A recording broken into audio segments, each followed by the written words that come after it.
Hello everyone, welcome to the Captain's Video Weblog. We are Thursday, July the 7th, 2016. Actually we're Friday morning, it's I think 8:30, something like that. I'm trying to create a little bit of airflow because it's really hot inside, and outside it has rained during the night, but there is no wind, so it's pretty complicated.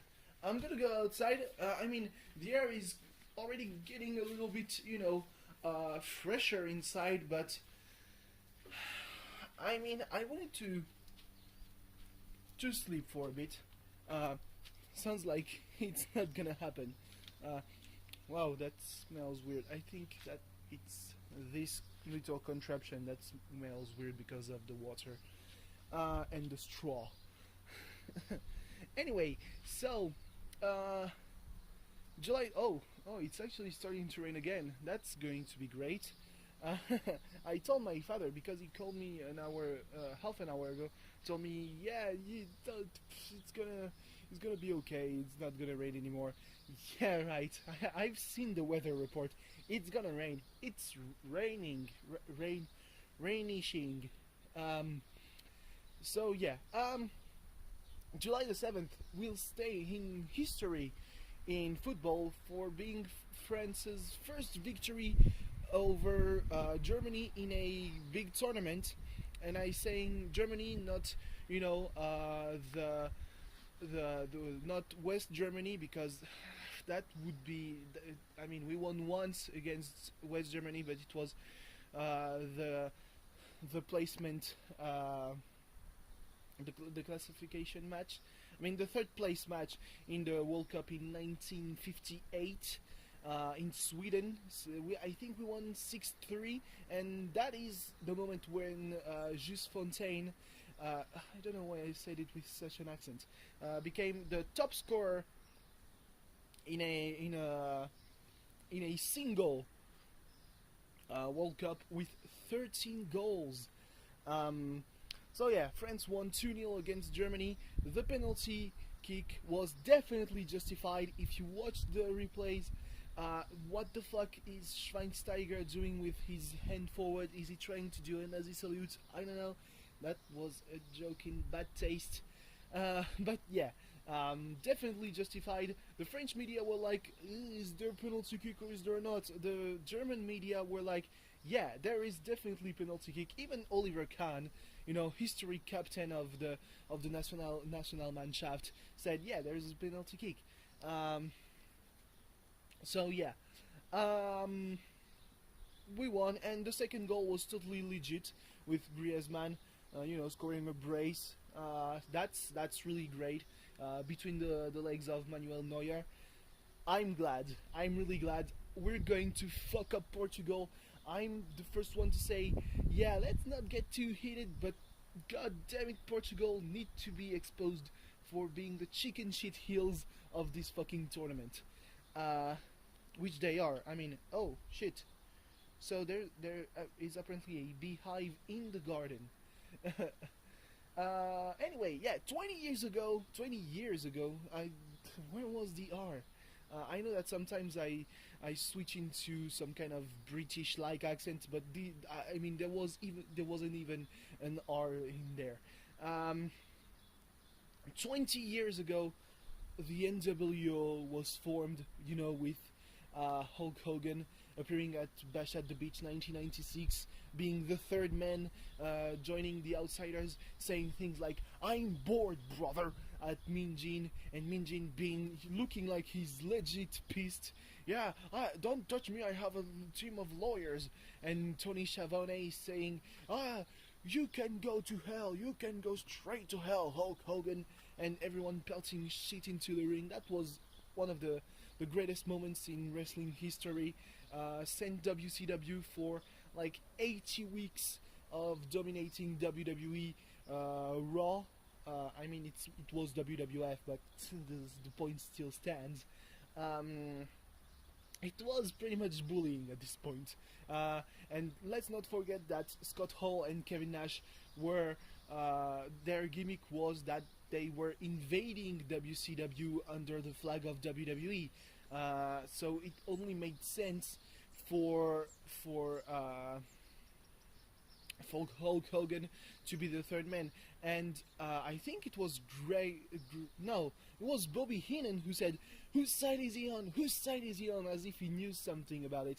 I think that, you know, had the social media been as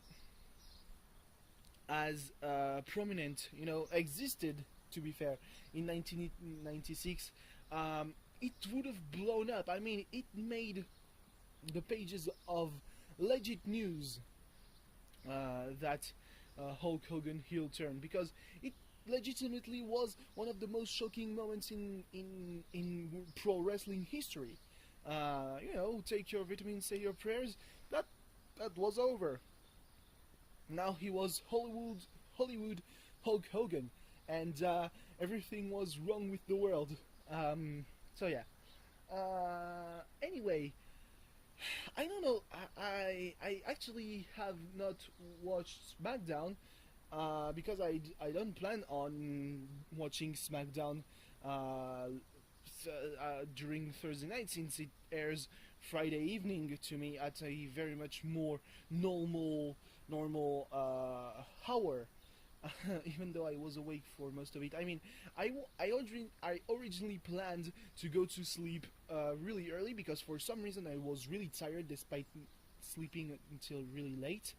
And I didn't manage to do that. So I slept between midnight and 2 a.m. So there was that. Yeah, so I picked up one thing, but it had leaked some hours ago. Brock Lesnar is going to face Randy Orton at SummerSlam. That is, if he doesn't get, you know, his fucking face kicked in at UFC 200. Because if he's like concussed or something, I don't think that he will be able to fight, and everything, all that build up will have been for nothing. But yeah, this is like one of the biggest matches in terms of hype that there is going to be this year. The other being, for example, Finn Balor versus Nakamura, and Sami Zayn versus Nakamura, and the final deletion.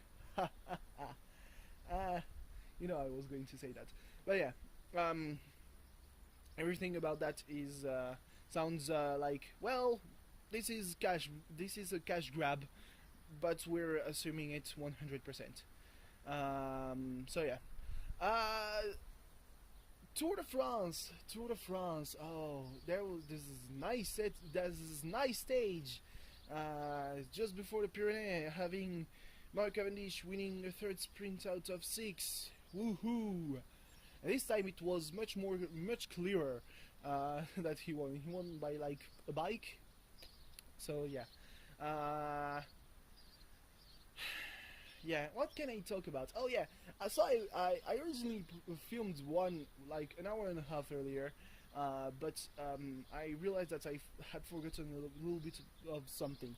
So I watched the final episode of Kumamiko earlier this week, and I had originally seen the threads on A talking about the ending and about how the author was a little bit, you know, not okay with what one character said, Yoshio said, you know, comparing Machi's idol contest to the sacrifice of the original priestess in Kumade. That was strange. Really out of place. So now the author has backtracked on that and said, yeah, I was pretty much involved, and I pitched the idea of going to Sendai and having, you know, something weird happening to Machi, and Natsu saving her, and, you know, everything being okay, except it's not okay. Everything about the character development of Machi has been deleted.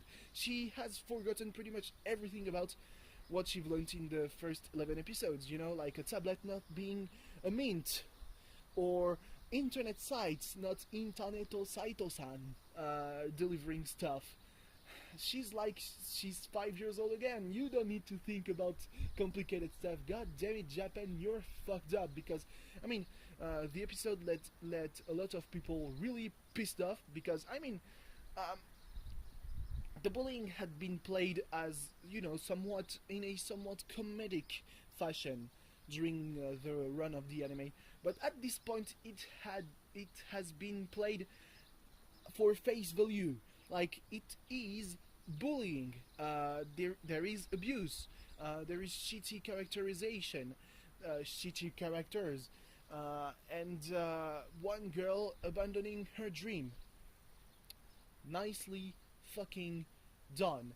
And also she was having a little bit of a delirium, thinking that she had been thrown stones when everyone was, you know, applauding her. So yeah, great job on that.